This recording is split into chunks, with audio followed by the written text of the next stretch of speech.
नमस्कार, मैं हूं आकृति पांडे। मैं हूं कंसल्टेंट साइकोलॉजिस्ट और मैं बता रही हूं आपको ऑटिज्म के बारे में कि किस तरीके से आपको ऑटिज्म की डायग्नोसिस होने के बाद पेरेंट्स हमें किस तरीके से क्वेश्चन करते हैं और किस तरह के एजुकेशन को लेने की कोशिश करते हैं।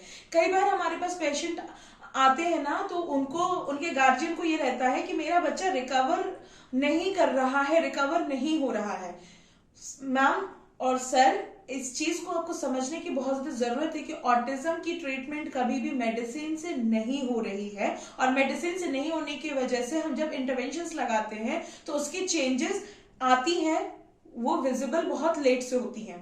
तो जो भी चेंजेस आती है वो स्लाइड चेंजेस आती हैं और वो धीरे धीरे करके रिकवर होती हैं। आपको बस फॉलो करना है। हम जब फॉलो कराते हैं पेरेंट्स को, हम जब उनको होम टास्क देते हैं तो हम अपनी इंटरवेंशंस को सपोर्टिव जो होम टास्क देते हैं उससे बहुत जल्दी रिजल्ट आने लगते हैं। तो अगर आप बस पेशेंस रखें और सारी चीजों को फॉलो करें तो आपको रिजल्ट मिलेगा। और रिजल्ट लॉन्ग लास्टिंग तब रहता है जब आप थेरेपी के बाद भी सारी चीजों को एज इट इज फॉलो करते हैं, जब आप सेंटर पर बने रहते हैं तब।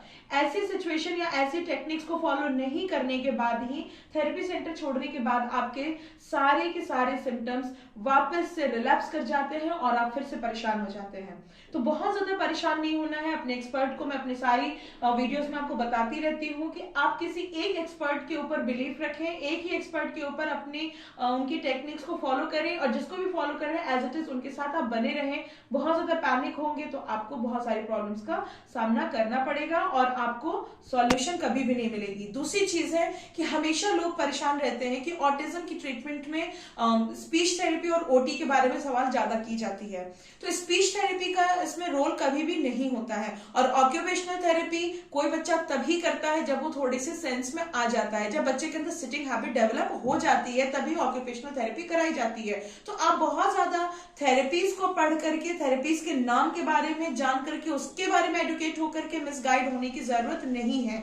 आपके बच्चे को आपके बच्चे के डेवलपमेंट अकॉर्डिंग हर तरीके की थेरेपी दी जाएगी। सबसे पहले तो जो ये थेरेपीज होती हैं उसमें बच्चों के साथ किसी भी तरीके की जबरदस्ती नहीं की जाती है और जबरदस्ती करके ट्रीटमेंट को नहीं लाया जा सकता है।